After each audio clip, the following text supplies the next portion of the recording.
لەوانەکان وەرزشدا خانەکەمان گرنگی بە یارمەتیدانمان لە پەڕەپێدانی توانە ستێیەکان و لەش جوانیمان هەروەها توانە کۆمەڵایەتی و ئەقڵیەکانمان ئەمەش بە ئەنجامدانی دەژاریکردن لە چالاکی جیاواز کەوامانی دەکەن بجوولێ.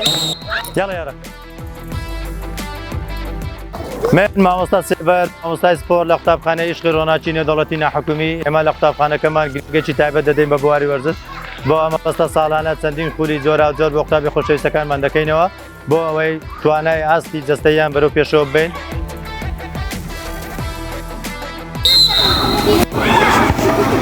یەکێک لەو شتانەی کەوانەکانی وەرزشمان تایبەت دەکات ئەوەیە کە قوتابخانەکەمان گەشەساندنی عەقڵی مەعاریف و جەستەی هەریەک لەبەر چاو دەگرێت.